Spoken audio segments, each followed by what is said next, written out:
Hello, my dear children. Welcome back. All the principles of management, फेओल के 14 principles, Taylor के 4 principles और techniques, ये सब हम कवर अप कर चुके हैं। हमने हर एक इंडिविजुअल प्रिंसिपल में ये सीखा है कि क्या कॉज होता है, मतलब प्रिंसिपल में क्या गाइडलाइंस हैं और उस प्रिंसिपल को अप्लाई करने के क्या पॉजिटिव इफेक्ट्स हैं। इंडिविजुअली हर एक स्पेसिफिक प्रिंसिपल से रिलेटेड उसके इंडिविजुअल स्पेसिफिक इफेक्ट्स, ये सब हम लर्न कर चुके हैं। आज हम करने वाले हैं overall importance of all the principles of management.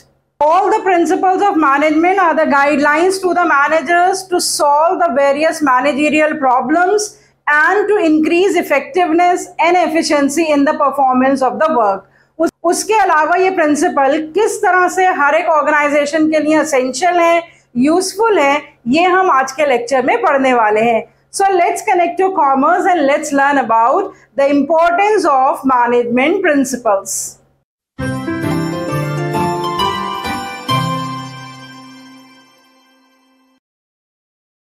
बच्चों, मैनेजमेंट प्रिंसिपल के फीचर्स में हम ऑलरेडी पढ़ चुके हैं कि मैनेजमेंट प्रिंसिपल्स जो हैं they are not the solutions to the problems, they are the guidelines to solve the problems.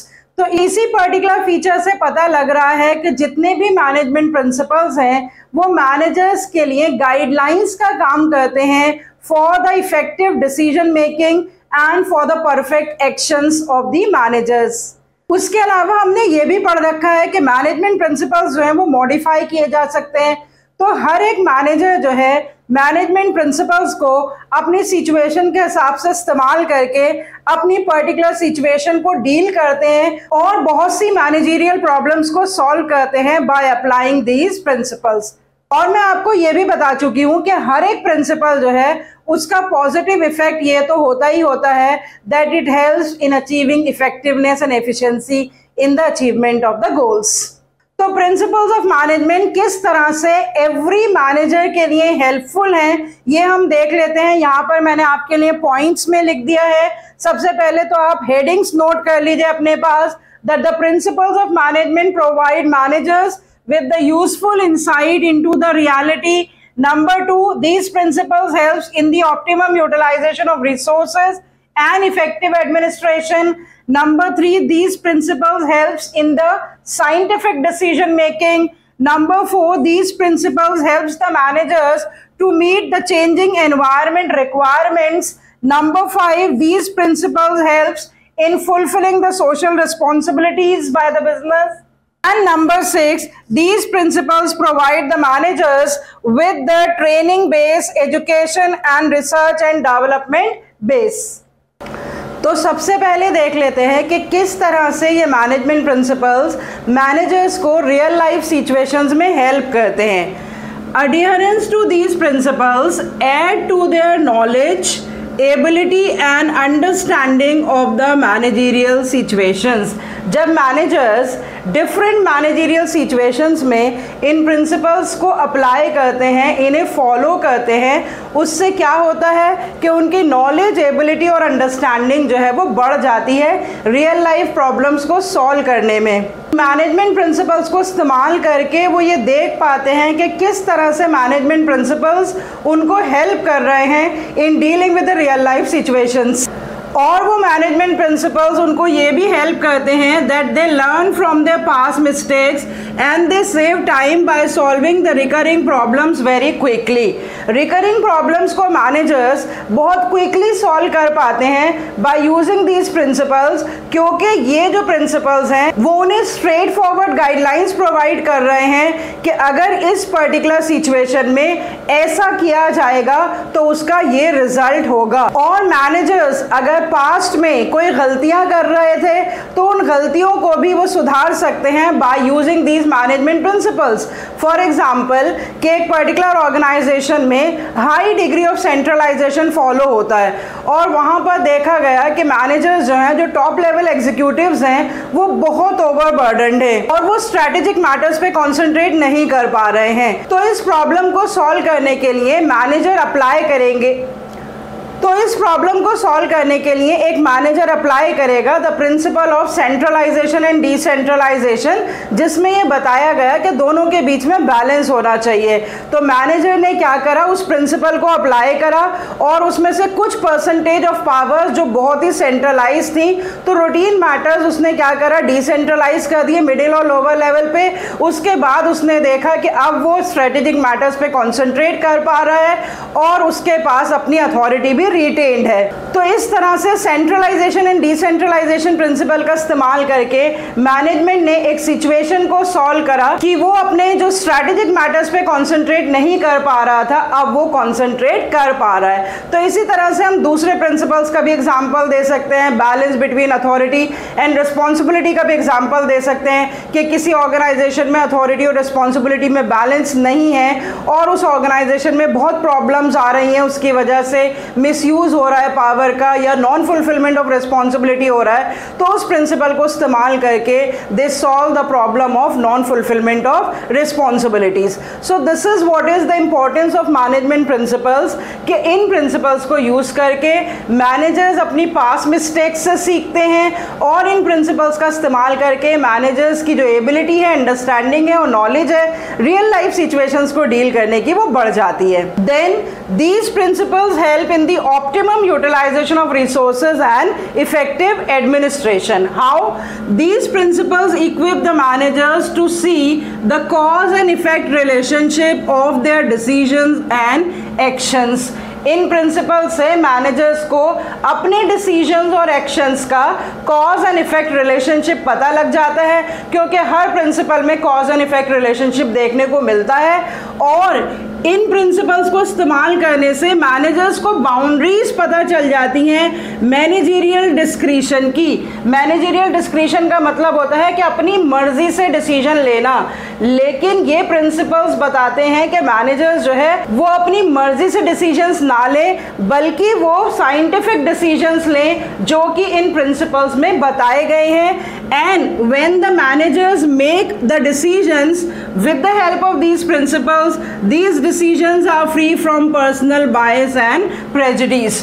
वो डिसीजंस जो हैं किसी भी मैनेजर्स के अपने पर्सनल एक्सपीरियंसेस पे बेस्ड नहीं होते हैं। उससे क्या होता है कि जो हिट एंड मिस अप्रोचेस होती हैं या जो ट्रायल एंड एरर अप्रोचेस होती हैं या जो ओल्ड आउटडेटेड अप्रोचेस होती हैं, उनका इस्तेमाल नहीं करते मैनेजर्स, जिससे जो है वेस्टेज हर तरह के रिड्यूस हो जाते हैं और ऑप्टिमम यूटिलाइजेशन ऑफ रिसोर्सेज हो जाता है। और एडमिनिस्ट्रेशन कैसे इफेक्टिव हो जाती है, क्योंकि एडमिनिस्ट्रेशन में से पर्सनल बायस, डिस्क्रिशन और प्रेजुडिस जो है वो खत्म हो जाती है by applying these principles in the organisation. Then another importance of these principles is that these principles result in making all the decisions very scientific and systematic. जो अभी हमने इससे पहले भी देखा कि डिस्क्रिशन बिल्कुल खत्म हो जाती है, पर्सनल बाइस, प्रेजुडिस खत्म हो जाती है और जो प्रिंसिपल्स से रिलेटेड डिसीजंस होते हैं वो बहुत ही लॉजिकल होते हैं। तो the decisions taken by the managers are based on facts and the objective assessment of the situation। जब मैनेजर्स इन प्रिंसिपल्स का इस्तेमाल करते हैं तो वो सिचुएशन को प्रॉपरली असेस करने के बाद फिर इन मैनेजमेंट प्रिंसिपल्स का इस्तेमाल करते हैं। हमने एक फीचर कर रखा है मैनेजमेंट प्रिंसिपल्स का कि मैनेजमेंट प्रिंसिपल्स जो हैं वो कॉन्टिंजेंट होते हैं। किसी एक पर्टिकुलर सिचुएशन में मैनेजमेंट प्रिंसिपल को इस्तेमाल किया जा सकता है और किसी अनदर सिचुएशन में मैनेजमेंट प्रिंसिपल की ज़रूरत नहीं भी पड़ सकती है। तो जब प्रॉपर असेसमेंट के बाद मैनेजर्स उन प्रिंसिपल्स का इस्तेमाल करते हैं तो वो जो डिसीजंस लेते हैं वो टाइमली होते हैं, रियलिस्टिक होते हैं। उन डिसीजंस को हम इवैल्यूएट कर सकते हैं और मेजर कर सकते हैं if they are based on these principles. Hence the principles when applied result in the scientific decision making by all the managers। तो जब भी मैनेजर्स इन प्रिंसिपल्स का इस्तेमाल करते हैं तो उनके डिसीजन सिस्टमैटिक होते हैं, लॉजिकल होते हैं, साइंटिफिक होते हैं, वो टाइमली डिसीजंस ले पाते हैं, वो एक्यूरेट डिसीजंस ले पाते हैं और उनके डिसीजंस का जो रिजल्ट है उसको इवैल्यूएट किया जा सकता है और मेजर किया जा सकता है। This is what is another importance of management principles. उसके बाद हमने एक और बहुत बहुत इंपॉर्टेंट फीचर पढ़ रखा है मैनेजमेंट प्रिंसिपल्स का, that management principles are flexible. तो इसका मतलब कि जब मैनेजर्स इन प्रिंसिपल्स का इस्तेमाल करते हैं तो वो उसमें चेंजेस भी कर सकते हैं। ये एक बहुत ही इंपॉर्टेंट बेनिफिट है मैनेजमेंट प्रिंसिपल्स का। और उन चेंजेस की वजह से क्या बेनिफिट होता है? To meet the changing environment requirements, the principles are the general guidelines but they can be modified. General guidelines तो है ही है, एज इट इज भी इस्तेमाल किया जा सकता है, लेकिन उनमें मॉडिफिकेशंस भी की जा सकती हैं according to the requirements, according to the situations. तो उससे क्या होता है? It helps the managers to meet the changing requirements of the environment by making changes in the decisions as the changes are taking place in the dimensions of business environment। कोई भी changes होंगी economic, political, legal, social dimension में, उन changes के हिसाब से जो impact पड़ेगा ऑर्गेनाइजेशन को, तो उसको डील करने के लिए मैनेजमेंट प्रिंसिपल्स को मैनेजर्स क्या करेंगे? मॉडिफाई कर देंगे। फॉर एग्जाम्पल यहाँ पर भी हम एक एग्जाम्पल दे सकते हैं कि सपोज हमने principle of division of work में पढ़ा कि काम को छोटे छोटे हिस्सों में बांटना चाहिए और हर एक पर्टिकुलर हिस्सा उस काम का किसी ट्रेन्ड एक्सपर्ट से करवाना चाहिए ताकि स्पेशलाइजेशन अचीव हो सके। तो बहुत सारी ऑर्गेनाइजेशंस क्या करती हैं? डिवाइड कर देती हैं अपनी कोर एक्टिविटीज और नॉन कोर एक्टिविटीज को। से फॉर एग्जांपल स्कूल में कोर एक्टिविटी होती है इम्पार्टिंग एजुकेशन, हॉस्पिटल में कोर एक्टिविटी होती है ट्रीटिंग द पेशेंट्स। तो उस कोर एक्टिविटी के अलावा बहुत सारी नॉन कोर एक्टिविटीज भी होती हैं, जैसे स्कूल में हो गई sports related activities, cultural activities. तो ऑर्गेनाइजेशंस क्या करती हैं कि वो कोर एक्टिविटीज जो है वो खुद से परफॉर्म करती हैं और नॉन कोर एक्टिविटीज को वो आउटसोर्स करवा लेती हैं। इस तरह से वो अपने काम को डिवाइड कर लेते हैं। और कोई सी ऑर्गेनाइजेशंस तो इवन कोर एक्टिविटीज में से भी कुछ एक्टिविटीज को आउटसोर्स करा लेती हैं। तो किस तरह से इस डिवीजन ऑफ वर्क प्रिंसिपल को मॉडिफाई करके अलग अलग ऑर्गेनाइजेशंस अलग अलग तरह से इस्तेमाल करती हैं। तो हर एक इंपॉर्टेंस को आप इसी तरह से एग्जांपल्स देके एक्सप्लेन करेंगे। नाउ लेट्स डिस्कस कि किस तरह से मैनेजमेंट प्रिंसिपल्स जो हैं वो सोशल रिस्पॉन्सिबिलिटीज को भी फुलफिल करने में हेल्प करते हैं मैनेजर्स की। The management principles guide the managers to perform the social responsibilities। सबसे पहले तो हमें यह जानना होगा कि social responsibilities होती क्या हैं। Social responsibilities का मतलब होता है the responsibilities towards the various social groups, internal groups and external groups। ये हम 11th क्लास में ऑलरेडी पढ़ चुके हैं। तो अब हमने यहाँ पर बहुत सारे ऐसे प्रिंसिपल्स पढ़े हैं जैसे principle of remuneration, principle of equity, जो कि इस्तेमाल करती है हर ऑर्गेनाइजेशन अपने एम्प्लॉयज को सेटिस्फाई करने के लिए। तो ये प्रिंसिपल्स जो हैं इनकी एप्लीकेबिलिटी जो है वो सिर्फ एम्प्लॉयज तक ही रेस्ट्रिक्टेड नहीं होती है, बल्कि वो एक्सटेंड हो जाती है for every human being with which the business is dealing. तो जैसे प्रिंसिपल ऑफ इक्विटी में बताया गया है कि एम्प्लॉयज को जस्टिस और काइंडनेस के साथ ट्रीट करना चाहिए, तो इसका मतलब कि इम्प्लाइड है ये कि किसी से भी ऑर्गेनाइजेशन डील कर रही है, चाहे वो कस्टमर्स से डील कर रही है, चाहे वो सप्लायर्स से डील कर रही है, उनका ट्रीटमेंट हर एक के साथ ही जस्ट एंड काइंड होना चाहिए। या जो प्रिंसिपल ऑफ रेम्यूनरेशन में बताया गया है कि जो रेम्यूनरेशन है वो रीजनेबल होनी चाहिए, फेयर होनी चाहिए, एम्प्लॉयज जो अपने एफर्ट्स दे रहे हैं ऑर्गेनाइजेशन को उसको सेटिस्फाई करनी चाहिए वो रेम्यूनरेशन। इसका मतलब ये प्रिंसिपल बता रहा है कि किस तरह से ऑर्गेनाइजेशन अपने ह्यूमन रिसोर्सेज को ट्रीट करे और उनकी फाइनेंशियल एंड सोशल नीड्स को सेटिस्फाई करे।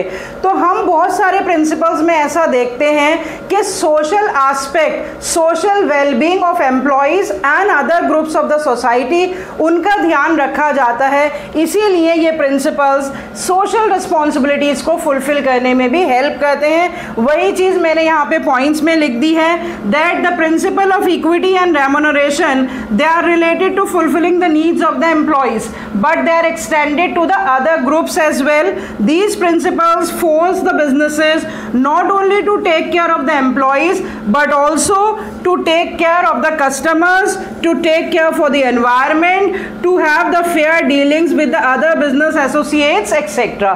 मतलब इन principles में ये भी guidelines हैं कि जितने भी human beings से business deal कर रहा है, चाहे वो कस्टमर्स हो, चाहे वो उसके अदर बिजनेस एसोसिएट्स हो जिनके साथ वो डील कर रहा है, चाहे ओवरऑल एनवायरनमेंट की बात हो, उन सब के साथ fair, kind and just treatment से डील करने की बात आती है। और ये प्रिंसिपल्स फोर्स करते हैं बिजनेसमैन को कि वो अपनी सोशल रिस्पॉन्सिबिलिटीज़ को फुलफिल करें।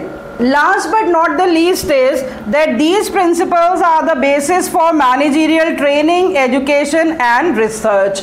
किसी भी चीज़ की ट्रेनिंग, रिसर्च एंड एजुकेशन के लिए उसकी थ्योरी बेस होना ज़रूरी है। हम इतने सारे सब्जेक्ट्स ऑफ स्टडी पढ़ते आए हैं आज तक, English, Hindi, math, science, social science, तो ये जो सारे सब्जेक्ट्स ऑफ स्टडीज़ हैं वो डिसिप्लिन माने जाते हैं क्योंकि इन सारे सब्जेक्ट्स पे there is a body of knowledge that is existing.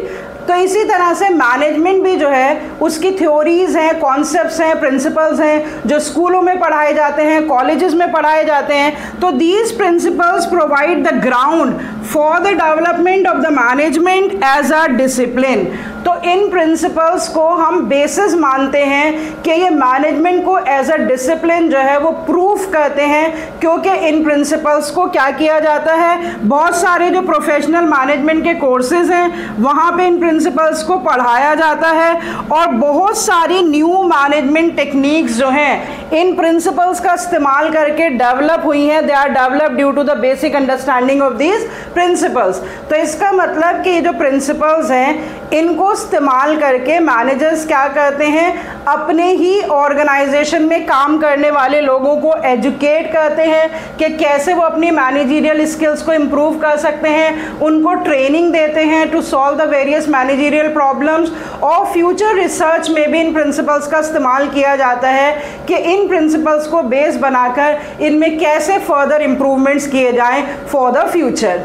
So I hope that the importance of management principles is very much clear to you कि ये जो management principles हैं ये managers को help करते हैं real life situation से deal करने के लिए। ये resources का किसी भी तरह का waste minimize कर देते हैं और managers को help करते हैं to utilize their resources in the best possible manner by making the administration more effective. These principles helps the managers to take scientific decisions, timely decisions, accurate decisions. These principles helps the managers to fulfill their social responsibilities also. They help the managers to modify them and make changes in the organization according to the changing environment so as to make the organization very dynamic. And ultimately these principles help the managers to give training, education and the ground for the research work for the future.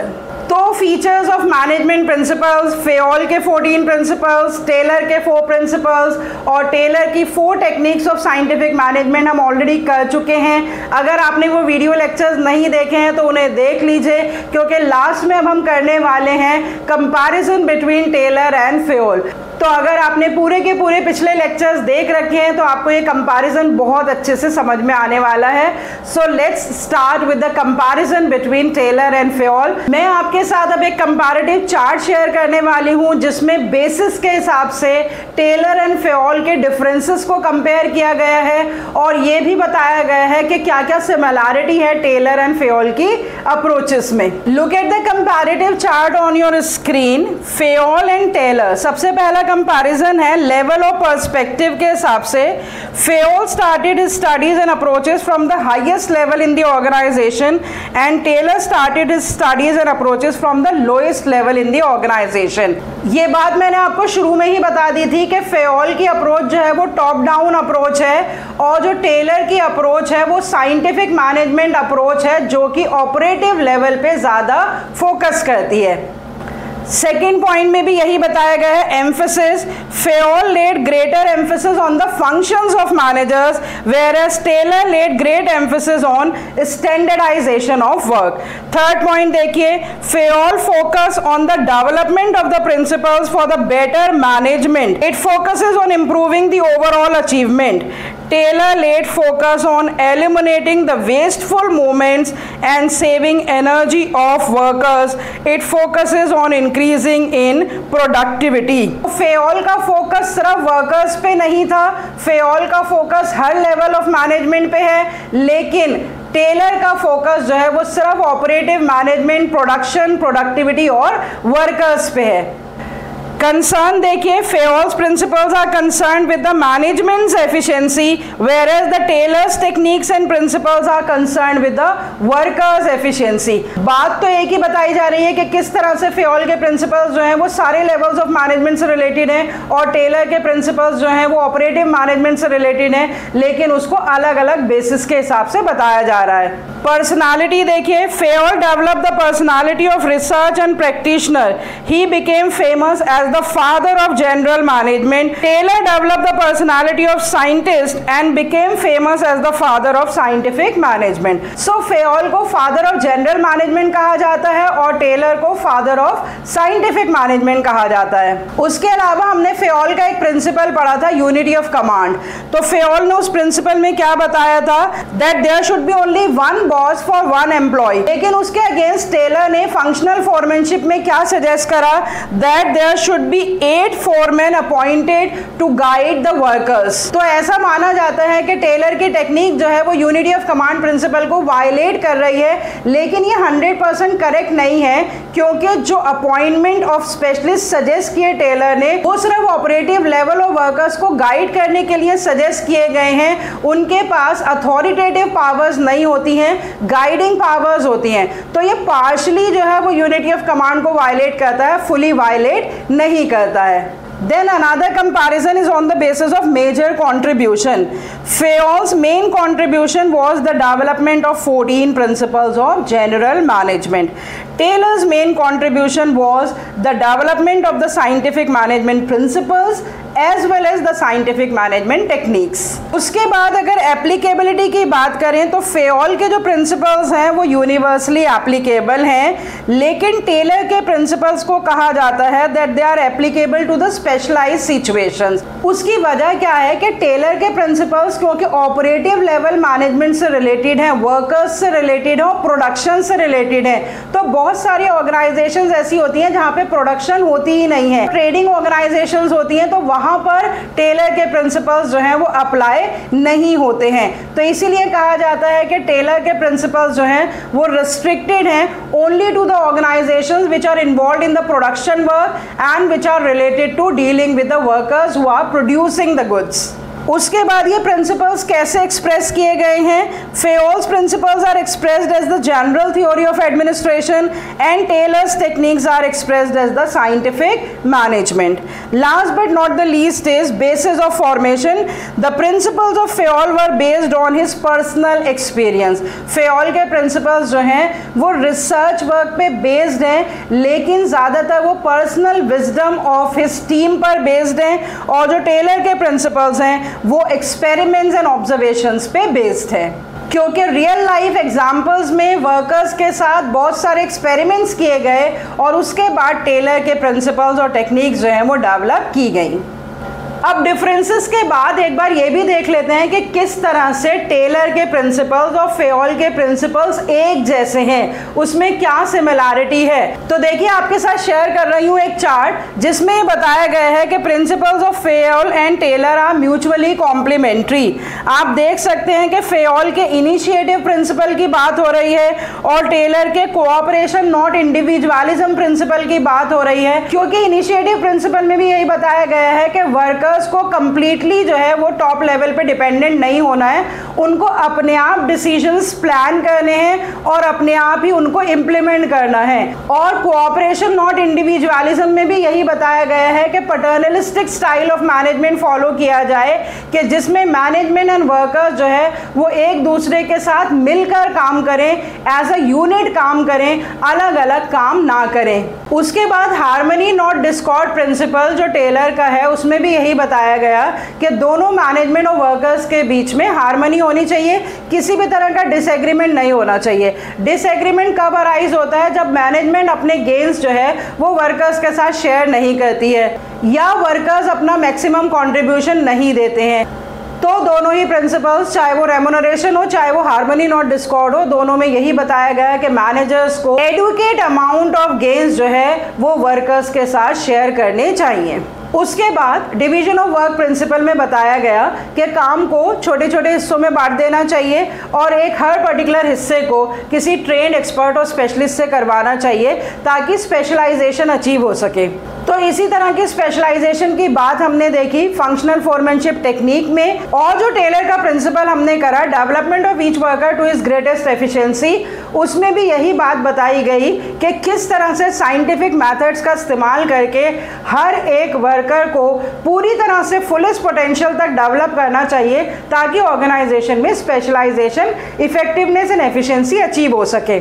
तो इस comparative chart से आपको बहुत clearly पता लग रहा होगा कि कौन कौन से टेलर के प्रिंसिपल्स और फेयोल के प्रिंसिपल्स बिल्कुल एक जैसी गाइडलाइंस देते हैं और एक दूसरे से भी मिलते जुलते हैं। तो आपको अगर एग्जामिनेशन में इस तरह का क्वेश्चन पूछा जाए कि कौन कौन से टेलर्स प्रिंसिपल्स और फेयोल्स प्रिंसिपल्स जो है वो कॉम्प्लीमेंट्री टू ईच अदर हैं, तो इस चार्ट की बेसिस पे आप आंसर कर सकते हैं। तो हमारा पूरा chapter 2 principles of management finish हो गया, जिसमें हमने फीचर्स कर लिए प्रिंसिपल्स ऑफ मैनेजमेंट के, इंपॉर्टेंस कर ली प्रिंसिपल्स ऑफ मैनेजमेंट की, फेयोल के 14 प्रिंसिपल्स करे, टेलर के 4 प्रिंसिपल्स करे और टेलर की टेक्निक्स करी। अब नेक्स्ट टाइम हम चैप्टर 3 स्टार्ट करेंगे, बिजनेस एनवायरनमेंट। तो अगर आपने चैप्टर 1 और 2 के सारे टॉपिक्स की वीडियोस नहीं देखी हैं तो वो वीडियोस देख लीजिए, मैं आपके साथ प्लेलिस्ट जो है वो डिस्क्रिप्शन बॉक्स में शेयर कर दूंगी। So see you next time, till then goodbye, stay healthy and connected.